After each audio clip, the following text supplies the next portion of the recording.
everyone, and welcome to English Pod. My name is Marco. My name is Catherine, and today we have a very painful lesson for you. That's right. Today we're going to go to one of the worst places for me. We're going to go to the dentist. Okay, so the person in this dialogue has a pain in their mouth, in the tooth area. So let's take a listen to this dialogue, and when we come back, we'll be talking a little bit more about it. Hey, everyone. First of all, thank you so much for all the love and support you've given to Learning English Podcast. It truly means the world to me. Now, I've started a brand new channel called Learning English Podcast 2. This new channel will have fresh episodes, exciting lessons, and even more fun ways to improve your English. I'd love for you to show the same amazing support there as well. Let's hit 1,000 subscribers together. We can do it. The link is in the description below. Go ahead. Subscribe now and be a part of this new journey. I'll see you there. What seems to be the problem? I have a really bad toothache. My cheek is swollen and I can't eat anything. Let's have a look. This doesn't look too good.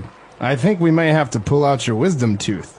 It's pressing against your molars, and that's one of the reasons you're experiencing so much pain. When you pull my tooth, will you also have to extract the nerve and the root? First, we will take some x-rays and see what we're dealing with. I also noticed a small cavity up front here, so you are going to need a filling. I guess that's what I get for not flossing or brushing my teeth 3 times a day. It could be that, or maybe you are eating too many sweets. In any case, I'll administer an anesthetic and you won't feel a thing.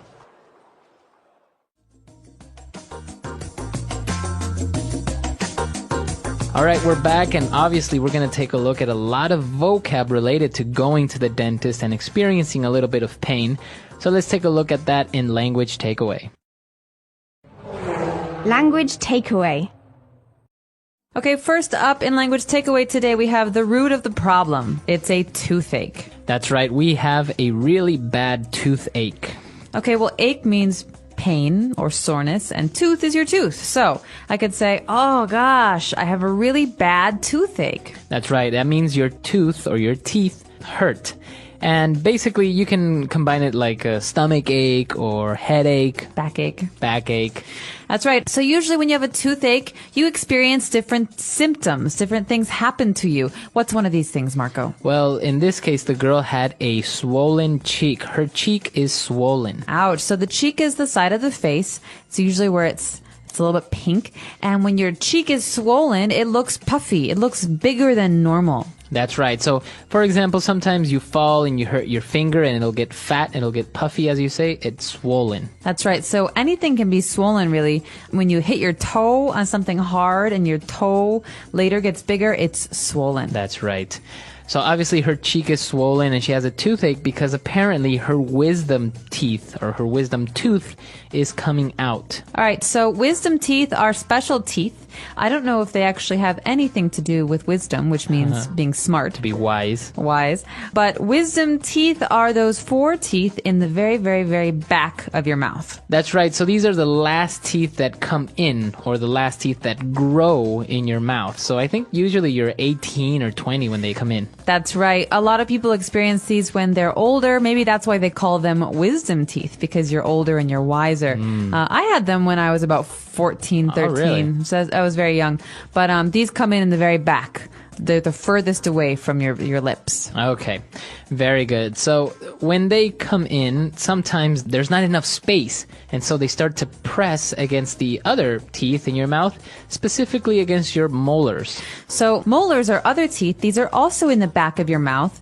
You can tell which ones are molars, I believe, because they're flat on top. They look like a little square. Those are the ones that you use to chew your food with, mostly. Exactly. They're not pointy like your front teeth. And so molars are in the back of your mouth. Wisdom teeth are in the very back of your mouth. And molars can be very sore when the wisdom teeth push against them. And so in this case, you will have to take your teeth out, or the dentist will take your teeth out. But what's something we say when we talk about taking the whole tooth out? Well, in this case, he's going to extract the tooth, but also he's going to extract the nerve and the root. Okay, so nerves are parts of our bodies. We can't see them, but they help us feel things. So maybe when someone hits me, the nerves in my arm, they tell my brain that it hurts. Well, we also have nerves in our teeth, and that's what we're talking about here. But what's this other thing? You talked about the nerve and a root. It's very similar to a plant, for example. You consider that your teeth are like plants, and they have little roots that go into your gums. And this is how basically you get teeth stay alive. They are fed basically by your body. All right, so root, like with a tree or a plant, is the very bottom of something. And in this case, to extract means to take out or to take away. So the dentist will have to extract the root and the nerve. So that sounds pretty painful. It's painful, but they have to do it, right? So when the dentist has to extract the tooth, in this case the nerve and the root and everything, in order for you not to feel it, he gives you special drugs. What are these drugs called? These are called anesthetics. Okay, so most people, when they are having major surgery, they get anesthetics so that they can't feel anything. Remember, we were just talking about nerves. Well, anesthetics make it so that you can't feel things through your nerves. That's right. So obviously you don't want to feel the pain when somebody's pulling that tooth out of your mouth, so you get an anesthetic, and then you don't really feel anything. You kind of feel something, but you don't really feel pain. Exactly. So anesthetic basically makes you numb. Numb, that's right. That's the word, numb. Okay, so we've taken a look at a lot of vocab, molars, wisdom teeth, etc. Why don't we listen to the dialogue again, and we'll be back in a bit with Fluency Builder.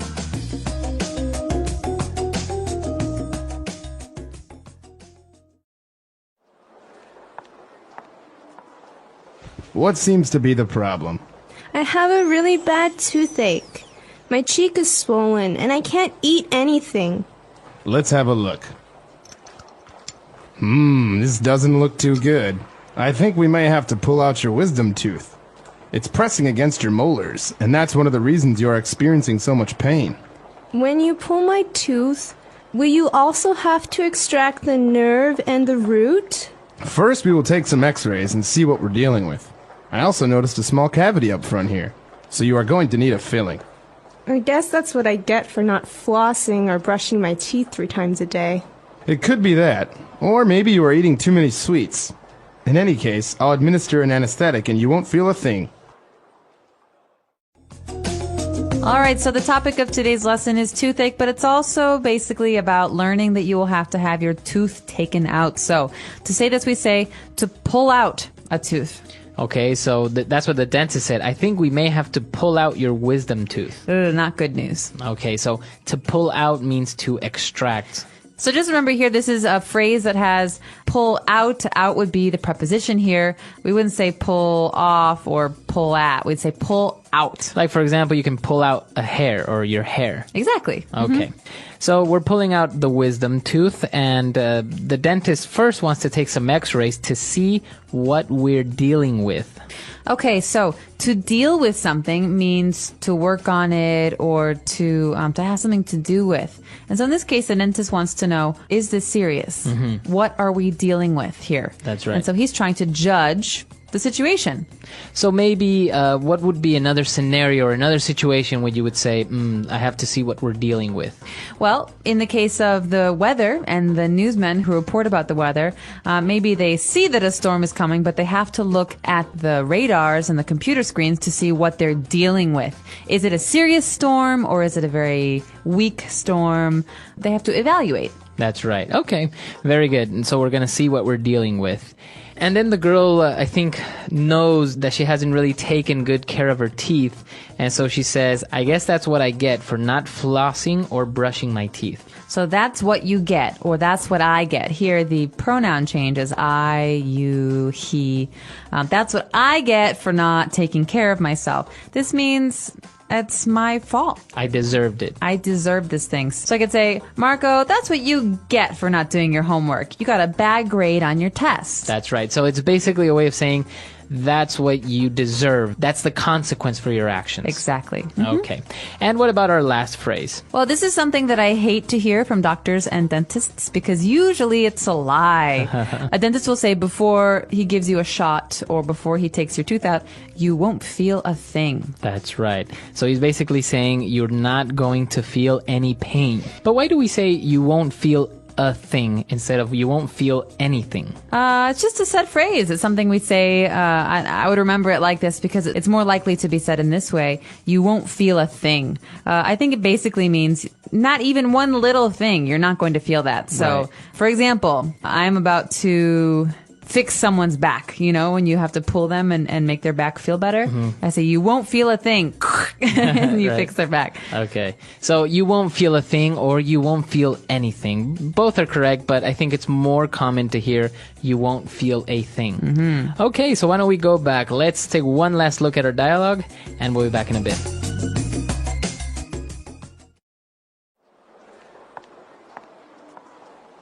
What seems to be the problem?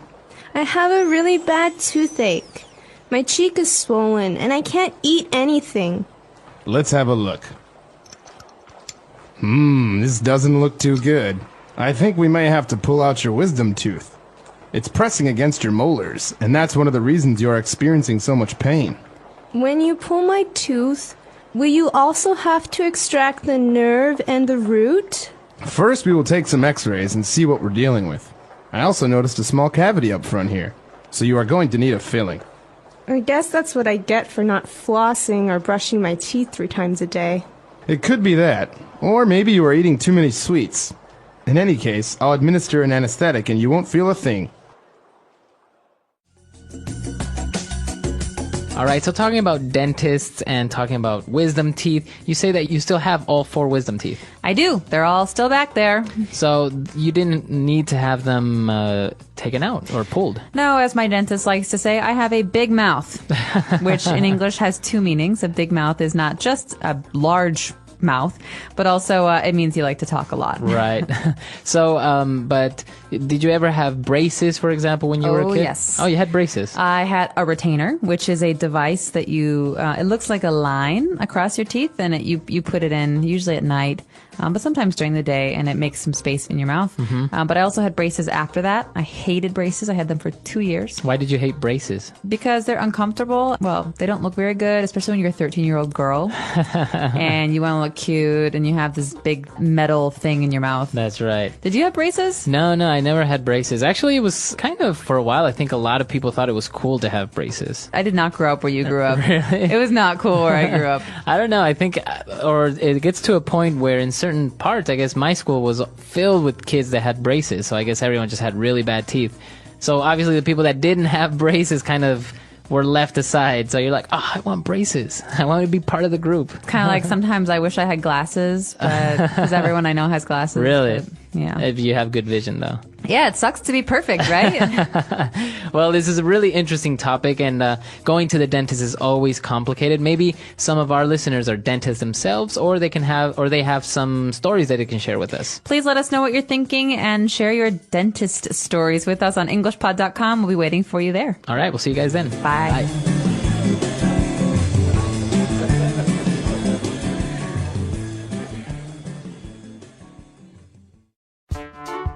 The English Pod Audio Review. Listen to the meaning, then say the vocabulary word. Increase in size with liquid or internal pressure. Swollen. 1 of 4 rearmost molars on each side of both jaws. Wisdom tooth. Have the experience of, undergo, feel. To experience. That is what one deserves for. That is what one gets for. To clean with a brush. To brush. To give or apply as a remedy or relief. To administer. Let's try that faster. Increase in size with liquid or internal pressure. Swollen. That is what one deserves for. That is what one gets for. One of 4 rearmost molars on each side of both jaws. Wisdom tooth. To give or apply as a remedy or relief. To administer. To clean with a brush. To brush. Have the experience of. Undergo. Feel. To experience. Now say the word and hear it in a sentence. Swollen.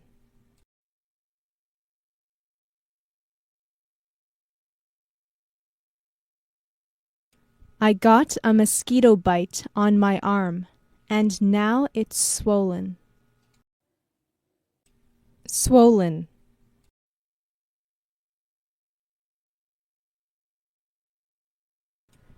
Tim's leg is swollen from the infection. Swollen.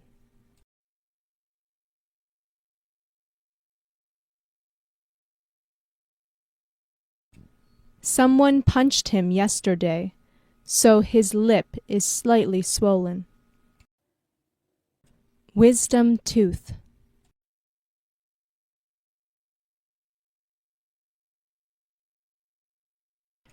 I need to go to the dentist to get my wisdom teeth removed. Wisdom tooth.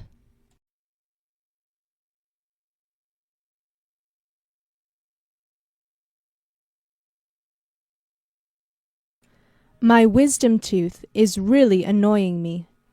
I keep on biting the inside of my cheek. Wisdom tooth.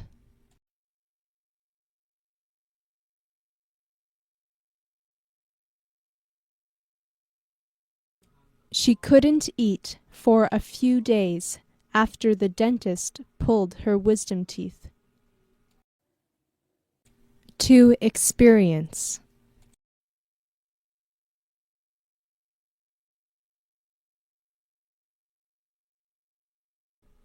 I have been experiencing really bad headaches lately. To experience.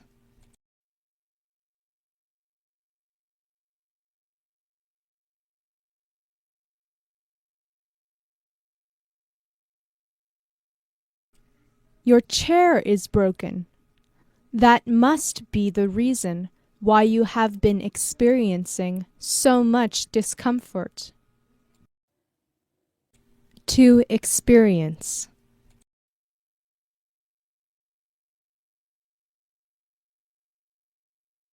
To experience love is a wonderful thing. To experience.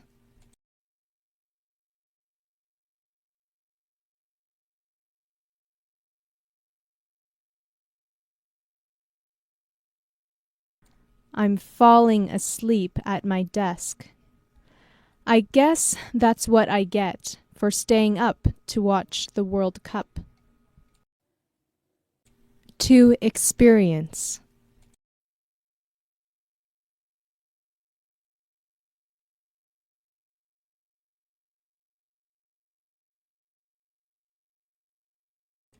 I just bought this purse yesterday, and it's already broken. That's what you get for buying something so cheap.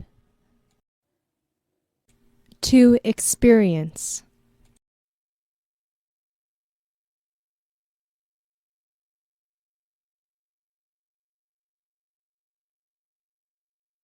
I failed my math exam. That's what I get for goofing off the entire semester.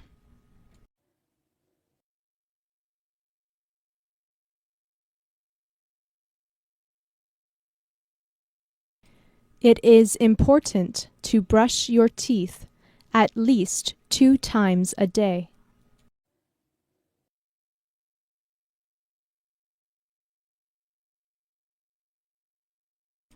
She is sitting in front of the mirror, brushing her hair.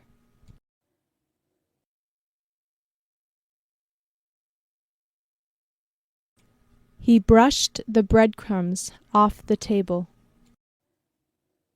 To administer.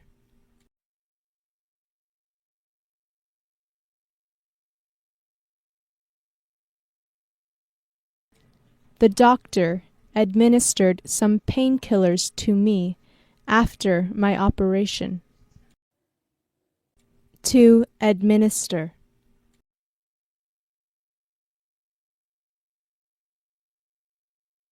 The governor administers the law in this area. To administer.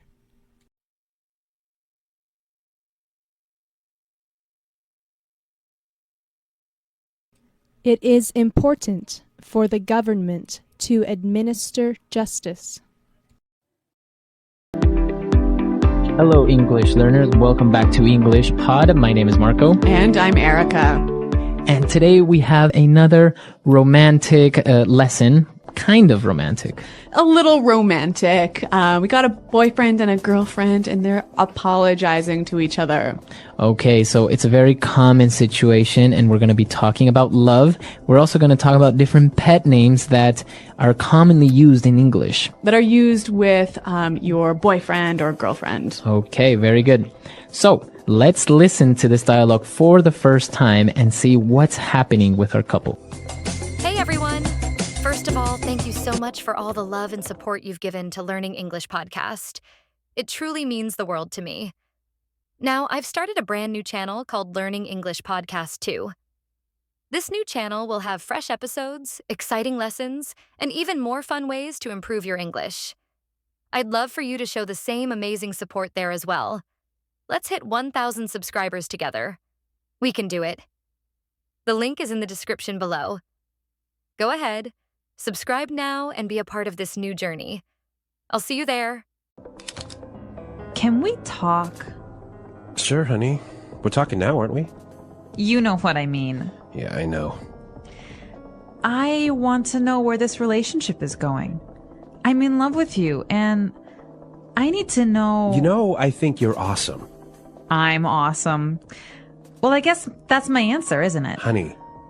Look, if you don't love me, it's not a thing, all right?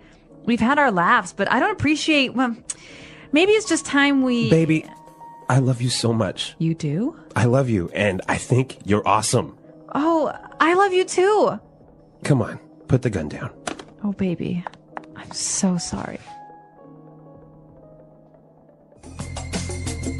Okay, so romantic and dramatic. Yeah, I think she really needed to hear that. Right, so I think she really wanted to hear, I love you. Yeah, that's right. And there's some interesting phrases here in this dialogue. And today we're going to focus mostly on phrases. So why don't we start with Fluency Builder? Fluency Builder. Okay, on Fluency Builder today, we are going to take a look at some of these phrases. And the first one is very important and very different. So obviously this dialogue is about love, and we heard two different ways that this word is used. And the first one is to love someone. Right, so he said, I love you. Yeah, I love you. We all pretty much understand what that means. Right, but they also mentioned to be in love with someone. Okay, so he said, I am in love with you. I'm in love with you. In love. Okay, so what's the difference between to love and to be in love? To be in love with someone means that you have these strong romantic feelings towards somebody. That's right. So you can only be in love with your boyfriend, your girlfriend, your husband, or your wife. So you can love your parents, you can love your family, but you can't be in love with them. You can only be in love with your girlfriend, boyfriend, husband, wife. That's right. Okay. So moving on to the next phrase. Now, the girl asked her boyfriend, can we talk? Can we talk? Can we talk? This is a very simple sentence. Right, we know the meaning, right? But why does she say, can we talk? Okay, so you use this when you want to start a conversation about something serious. Okay, so if you wanted to talk to me about my new shirt. I wouldn't say, hey, Marco, can we talk? Oh, I really like your shirt. Where'd you get it? Exactly, right? It has to be serious. It has to be serious. So usually, if somebody says, hey, can we talk? It means that there's going to be a serious topic. Yeah, it's going to be probably bad news. Maybe bad news. Yeah. So, can we talk? So, if your boyfriend or girlfriend tells you this, well, it's not a good sign. That's right. All right, and the last phrase that we have on Fluency Builder. You know what I mean. You know what I mean. You know what I mean. You know what I mean. All right, so again, this phrase is very simple to understand, right? That's right. So, you know what I'm talking about. You understand me. But the interesting thing is that we can also make it a question. And it's all about the change in tone. Okay, so with this in mind, let's listen to 2 examples of the same phrase, but with different tones. And you try to see which one is the question. Example 1. I'm tired of doing nothing all day here at home. You know what I mean? Example 2.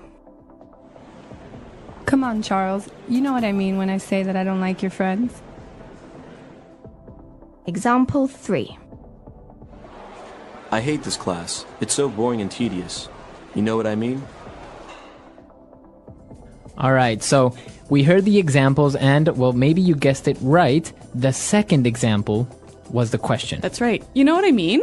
Right. So basically, you're asking the person if they understand your idea or they understand what you're talking about. So maybe you can say, so the professor wasn't very clear on his instructions, so how was I supposed to do the homework? You know what I mean?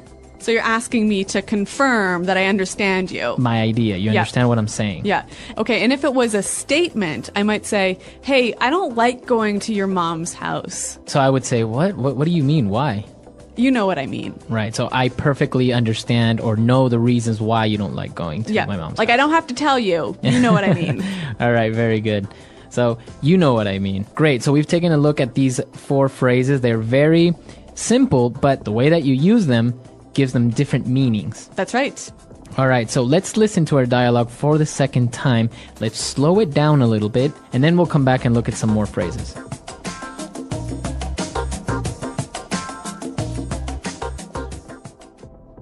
Can we talk?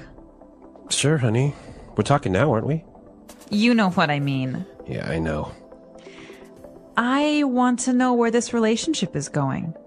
I'm in love with you, and I need to know... You know, I think you're awesome. I'm awesome. Well, I guess that's my answer, isn't it? Honey. Look, if you don't love me, it's not a thing, all right? We've had our laughs, but I don't appreciate... Well, maybe it's just time we... Baby, I love you so much. You do? I love you, and I think you're awesome. Oh, I love you too. Come on, put the gun down. Oh, baby, I'm so sorry. Okay, so now it's time for us to take a look at some more phrases, but this time we're going to look at them in putting it together. Putting it together. Okay, we're going to see how we can use these phrases in a few different situations. So the girl wanted to talk to her boyfriend because she wanted to know where this relationship is going. Right. Where is this relationship going? Where is this relationship going? So she wants to know what's going to happen or what's the future? What's the future of this relationship? Yep. Are we going to get married? Or Yep. we just what's happening? Yep. So why don't we listen to some examples with different nouns and how we can use this phrase? Example 1. I don't know where my career is going in this company. I don't see any potential for growth. Example 2. This movie is so confusing. I have no idea where the plot is going. Example 3. We have been in this meeting for over 2 hours and I still don't know where it's going. Okay, so again, this phrase is just asking about the future of something. Right. So where the future of this movie, where is this movie going? Yeah, what's happening? Right. What's going to happen? Yep. Or your career, etc. Yep. Okay, and so the girl, she was talking a little bit about her feelings, and she said, maybe it's just time we... Okay, so this phrase isn't complete yet. Yeah. We need to finish it. Yeah. But she is basically saying, maybe we should do this. Mm-hmm. How can we finish the phrase? All right, so she could say, maybe it's just time we break up. All right, or I can say, maybe it's time we have a baby. Ooh, Marco. All or right. even, maybe it's time we go home. Okay, so it's getting late, let's go home. Maybe Yep. it's time we go home. Yeah. So this is how we can finish this phrase. And what about our last phrase? So she also said, we've had our laughs. Okay, so that means we've had our good times. Yep. Okay. But we can change this to, we've had our ups and downs. Okay, or we've had our moments. Mm-hmm. Right? So that means we've had our good moments and our bad moments. That's right. Or we've had our issues. Okay, so that means we've had some problems, Yeah. we've had some difficulties. Mm-hmm. Or even we've had our moments. Okay, so that means we've had... Special times. Yeah. Yeah. So that means we've had our special times, special occasions Yep. that we will always remember. That's right. Okay. So three really useful structures that you can change the words a little bit to slightly change the meaning. Okay, so it's time for us to listen to our dialogue for the last time. Now we're ready to understand everything. And then we'll come back and give you some examples of pet names in English.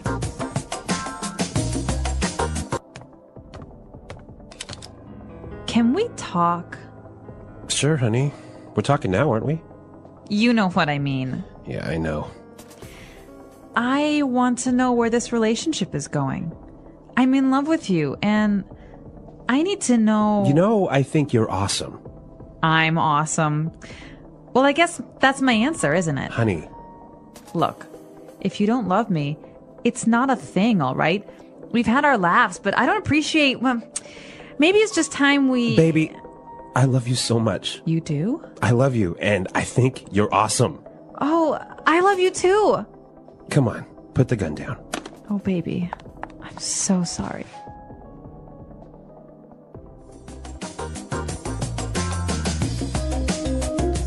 All right, well, Marco, you mentioned this word pet names. And what exactly is that? All right, so pet names aren't names for your dogs or your cats, Okay, right? right. They are those sweet names that you would call your boyfriend or girlfriend. Okay, so like baby. Okay, in our dialogue, we heard baby. Yep. Right? So we're not talking about a little child.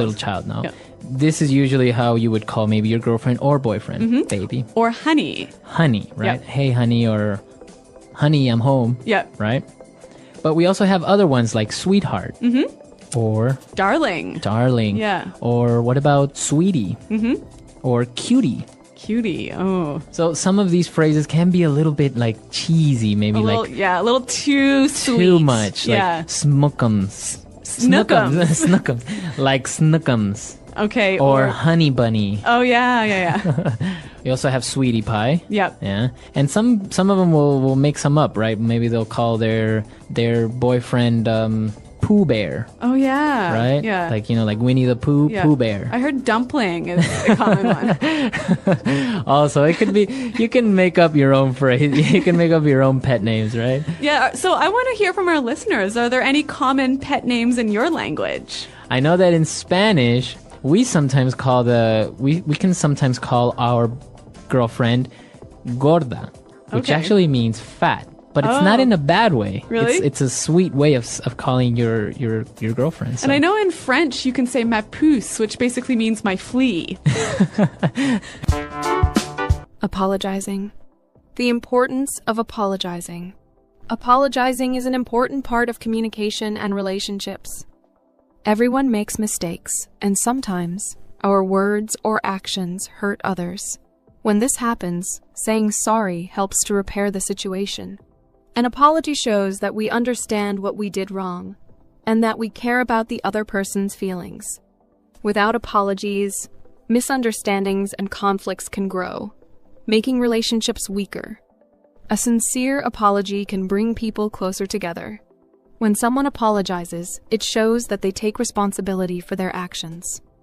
It also helps to rebuild trust. If a friend forgets an important event, they can apologize and explain what happened. If a coworker makes a mistake at work, they can apologize and find a way to fix the problem. In families, apologies help parents, children, siblings, and relatives understand each other better. Apologizing is not just about saying the words, "I'm sorry." A real apology includes understanding, regret, and a promise to do better in the future. If someone is late for an important meeting, just saying sorry may not be enough. They need to explain why they were late and show that they respect the other person's time. A good apology includes both words and actions. In different cultures, the way people apologize can be different. In some places, people use very polite words and formal language when apologizing. In other places, people may apologize with simple words or a small gesture, like giving a gift or writing a note.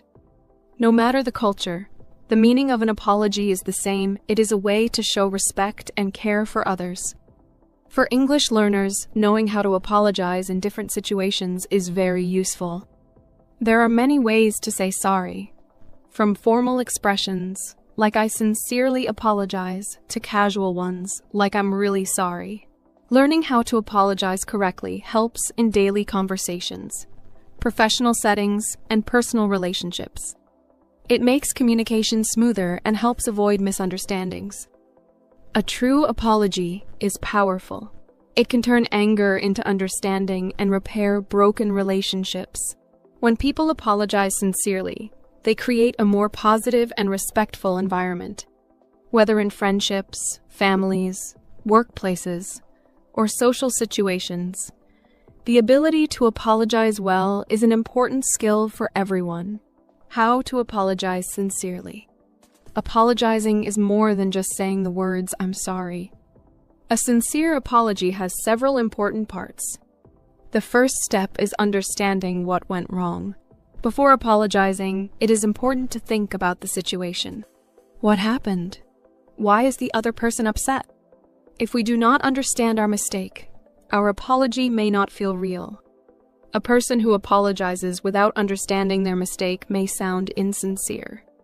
After understanding the mistake, the next step is taking responsibility. A good apology is honest. Instead of making excuses, it is better to accept the mistake.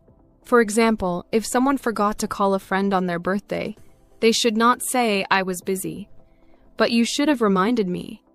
Instead, they should say, "I should have remembered your birthday. I feel bad for forgetting. I'm really sorry." Taking responsibility makes the apology stronger and more meaningful. A good apology also includes an expression of regret. Regret means feeling bad about what happened and showing that we care about the other person's feelings. Phrases like "I feel terrible about this" or "I regret hurting you" show that the apology is real. When we express regret, we help the other person see that we understand their feelings. This can make them more open to forgiving us. Another important part of an apology is offering to make things right. Sometimes saying sorry is not enough. If someone accidentally damages a friend's book, they can offer to replace it. If a coworker makes a mistake in a project, they can offer to fix the problem. Actions speak louder than words, and showing a willingness to correct a mistake proves that the apology is serious. A good apology also includes a promise to do better in the future. If someone is always late, saying sorry each time is not enough. They need to promise to change their behavior. They could say, "I know I have been late many times, and I will try harder to be on time." This shows that the apology is not just words, but also a commitment to improving. Tone and body language are also important when apologizing. If a person says sorry in a cold voice, it does not feel sincere. A good apology should be warm and genuine.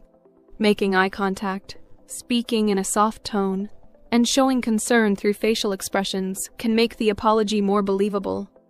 Writing an apology letter or sending a message can also be helpful, especially when emotions are too strong for a face-to-face conversation. Sometimes an apology is not accepted immediately. When people are hurt, they may need time to forgive. It is important to be patient. Instead of demanding forgiveness, it is better to say, "I understand if you are still upset, but I truly regret what happened."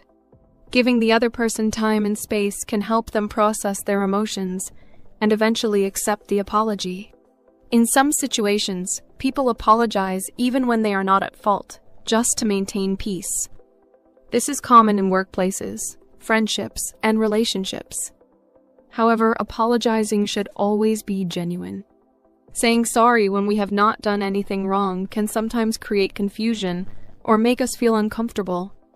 A better way to handle such situations is to acknowledge the other person's feelings without admitting to a mistake that we did not make.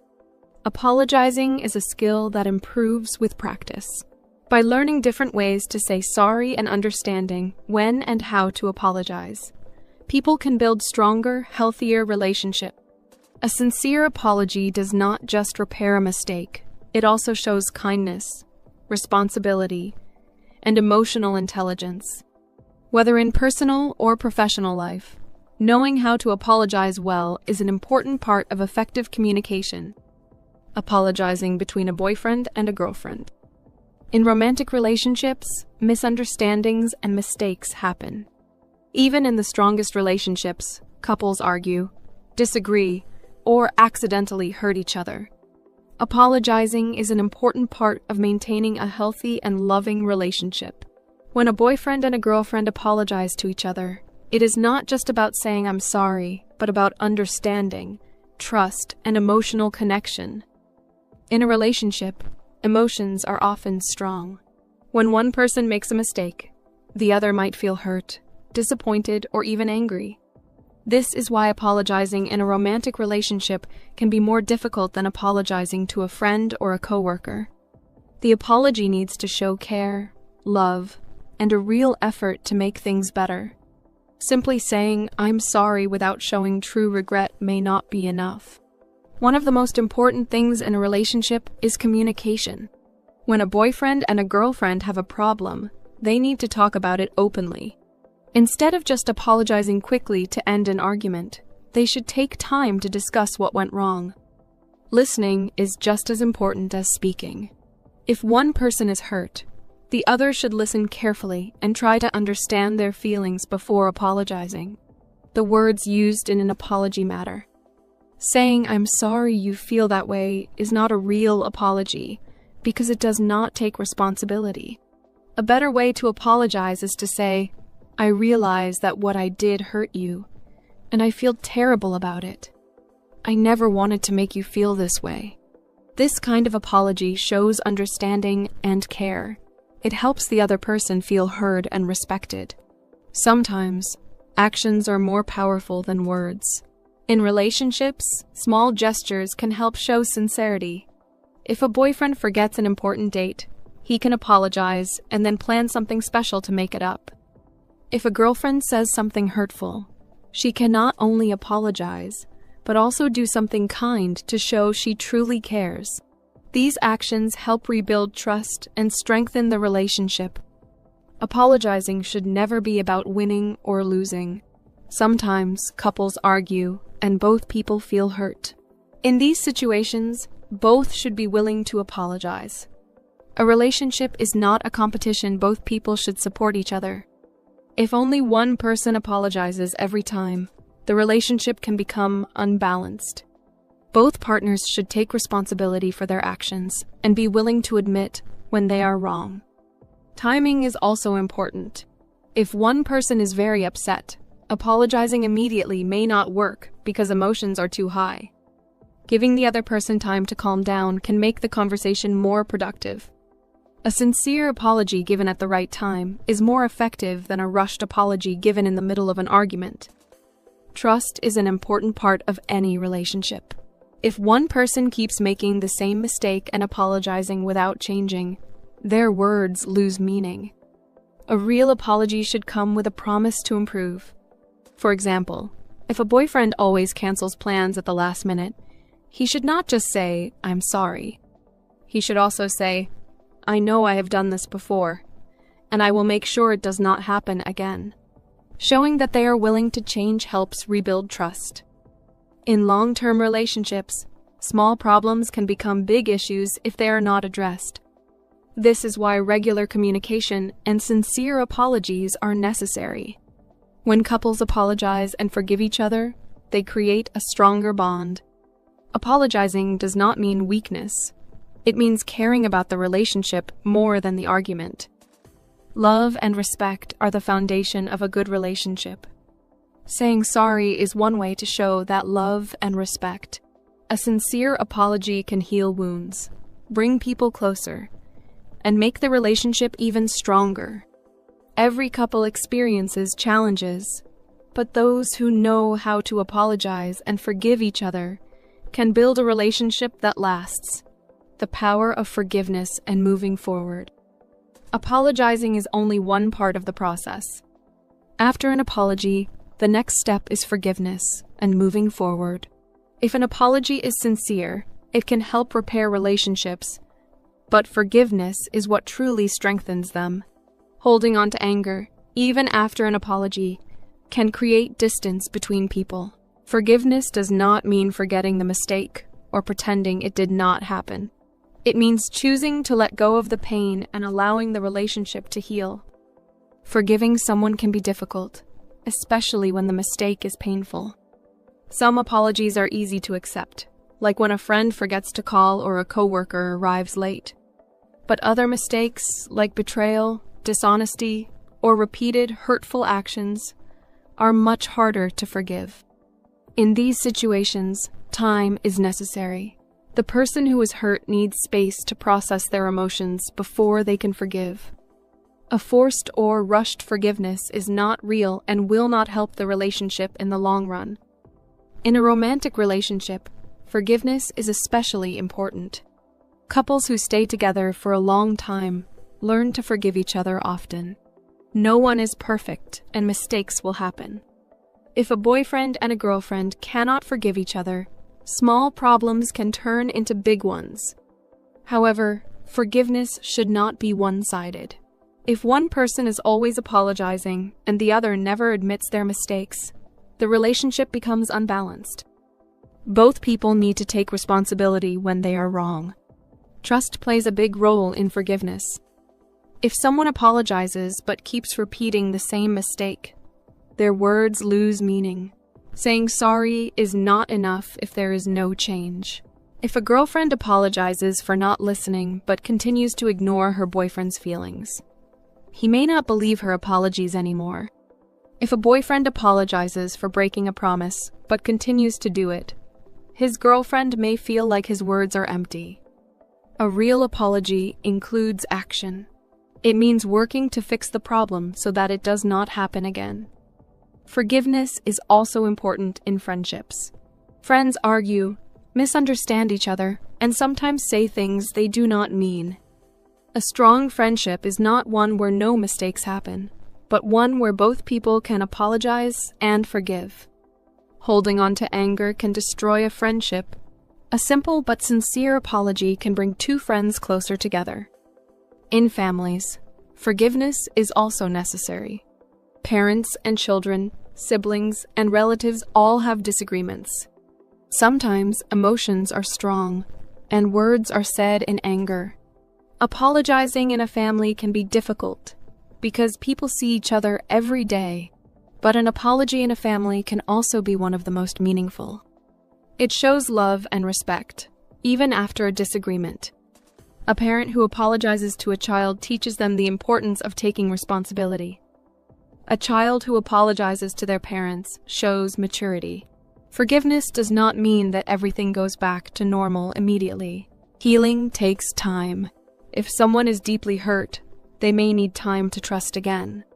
That is why a sincere apology should come with patience. It is important to allow the person who is hurt to process their emotions. Rushing forgiveness can make things worse. Sometimes people expect an apology but never receive one. not everyone is willing to admit their mistakes. In these cases, forgiveness is still possible. Letting go of anger does not mean accepting bad behavior. It means choosing to move on for personal peace. Holding on to resentment only causes more pain. Choosing to forgive, even without an apology, can bring a sense of freedom and emotional healing. Learning how to apologize and forgive is a skill that improves over time. It helps build strong relationships, whether in friendships, families, or romantic partnerships. When people apologize sincerely and forgive genuinely, they create an environment of trust and understanding. Every relationship will face challenges, but those who learn to apologize and forgive will be able to overcome them. Apologizing and forgiving are acts of kindness, not just for the other person, but also for ourselves. A sincere apology can fix a broken relationship, and true forgiveness can heal a wounded heart. When people learn to say, "I'm sorry" with honesty, and "I forgive you" with sincerity, they build stronger connections and create a more positive and understanding world. Apologizing and forgiveness, a key to strong relationships. Apologizing is a fundamental part of human relationships, whether between friends, family members, or romantic partners. Knowing how to say sorry and how to accept an apology helps maintain and strengthen connections. However, apologizing is more than just saying the words, "I'm sorry." It requires sincerity, understanding, and often a change in behavior. A well-expressed apology can mend broken trust, ease tension, and bring people closer. Many people find apologizing difficult. Admitting a mistake can feel uncomfortable, especially when pride or fear of rejection is involved. However, taking responsibility for an action is a sign of maturity and emotional intelligence. A genuine apology should not include excuses or blame. Instead, it should focus on acknowledging the mistake, expressing regret, and making an effort to repair the damage. In relationships, whether romantic or otherwise, apologizing plays a crucial role. Couples who learn to apologize to each other build stronger and healthier relationships. Every relationship has conflicts, and misunderstandings are inevitable. However, when two people are willing to apologize and forgive, their bond becomes more resilient. Apologizing in a romantic relationship should be done with care, considering the feelings of the other person. Small conflicts can turn into big problems if they are not addressed with sincerity. A boyfriend who forgets an important date or a girlfriend who says something hurtful in anger should both be willing to say sorry in a meaningful way. An apology followed by a positive change in behavior shows that the person is truly sorry and values the relationship. Apologizing is also vital in friendships. Friends argue, disagree, and sometimes hurt each other unintentionally. A strong friendship does not mean never having problems. It means knowing how to resolve them. A sincere apology can prevent a small argument from destroying a friendship. True friends understand that mistakes happen, but taking responsibility for those mistakes shows respect and care for the relationship. Family relationships also benefit greatly from apologies. Parents and children, siblings, and relatives often experience conflicts, whether small or significant. Apologizing within a family can sometimes be difficult, especially when emotions are strong. However, an apology within a family carries deep meaning because it reassures love and respect. A parent who apologizes to a child teaches an important lesson about responsibility, and a child who apologizes to their parents demonstrates growth and maturity. Apologies in families help create a peaceful and understanding environment. While apologizing is essential, so is forgiveness. Without forgiveness, an apology loses its power. Forgiveness does not mean forgetting what happened or pretending it did not hurt. Instead, it means choosing to let go of anger and resentment. Forgiving someone can be challenging, especially when the mistake was painful. However, holding on to negative emotions can cause more harm than good. Letting go of past mistakes allows relationships to heal and move forward. Trust plays a crucial role in forgiveness. If someone repeatedly apologizes for the same mistake, but does not change their behavior, their words become meaningless. A sincere apology must be followed by a genuine effort to improve. If a friend always cancels plans but keeps apologizing without changing their actions, their apology may no longer feel sincere. Similarly, in romantic relationships, if one partner keeps breaking promises and apologizing without any change, trust can be broken. Actions must support words for an apology to be effective. Some people find it difficult to forgive, even when an apology is given. In some cases, time is needed before forgiveness can be offered. If an apology is sincere, but the hurt is deep, the person who was wronged may need space to heal. Rushing forgiveness can sometimes make things worse.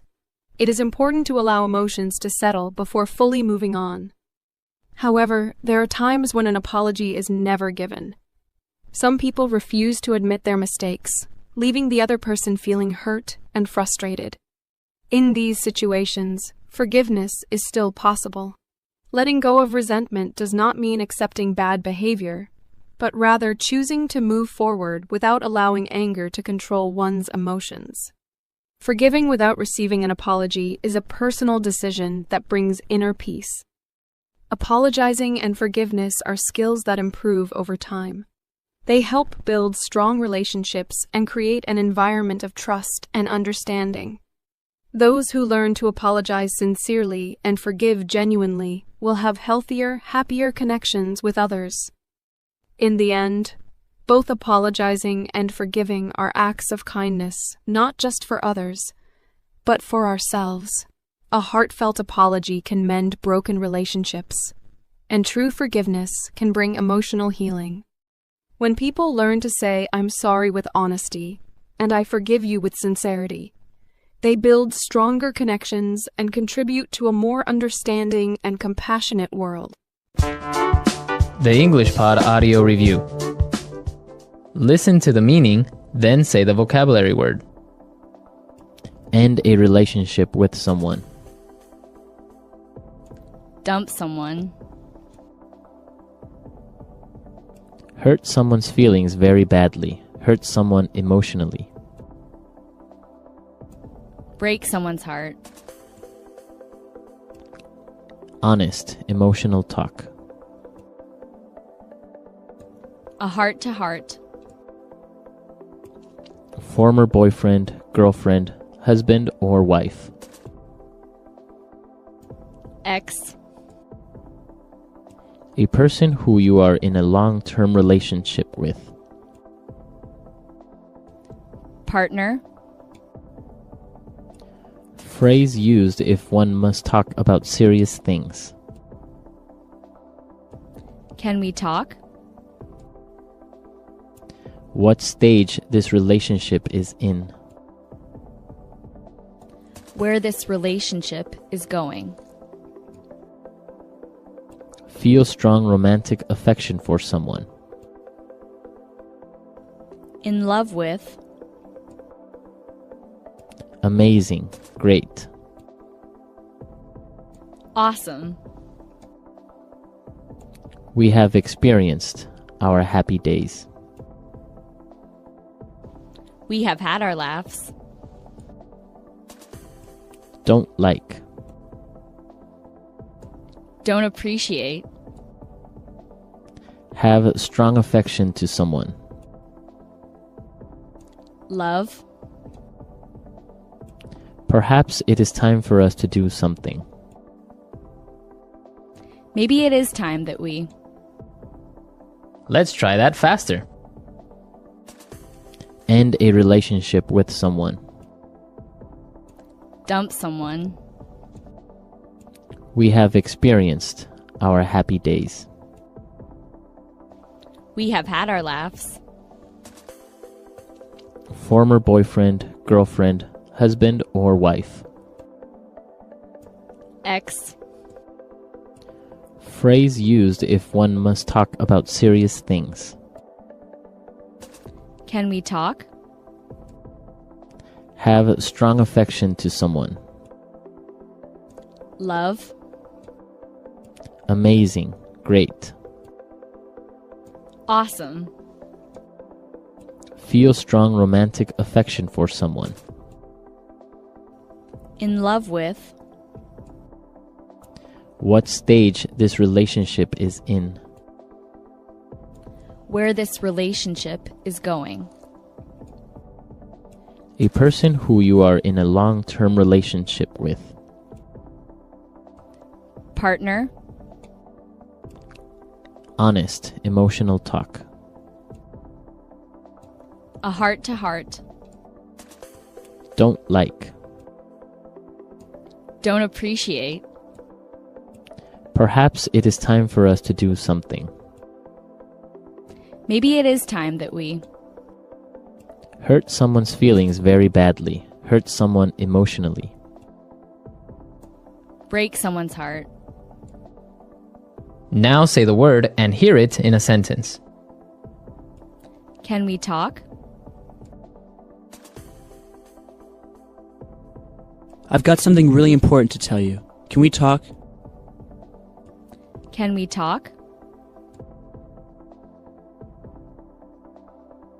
Can we talk? I think I'm in love with someone else. Can we talk? Can we talk? I need your help with something. Where this relationship is going.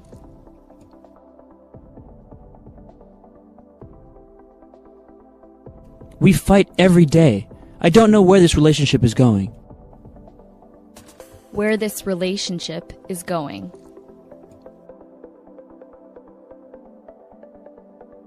Where is this movie going? I don't understand what's happening. Where this relationship is going.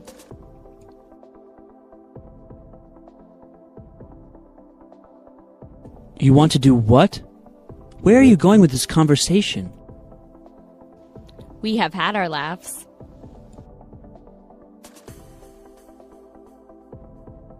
College was so much fun. We definitely had our laughs. We have had our laughs.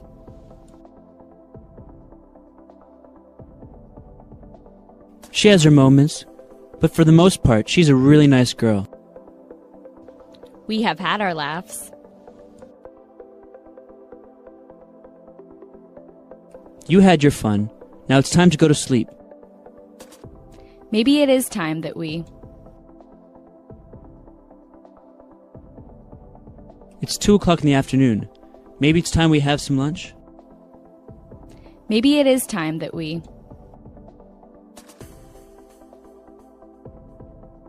If you're not happy at your job, maybe it's just time for you to quit. Maybe it is time that we. Maybe it's about time you clean your room. It's so dirty. Baby, I love you so much. Where would you like to eat, sweetheart?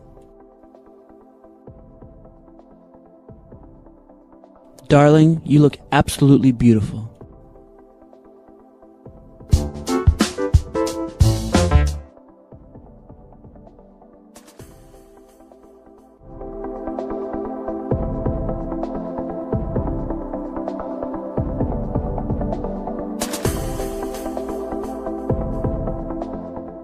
Thank you for listening. We hope you enjoyed this episode and learned something new. Don't forget to subscribe so you never miss an episode. See you next time.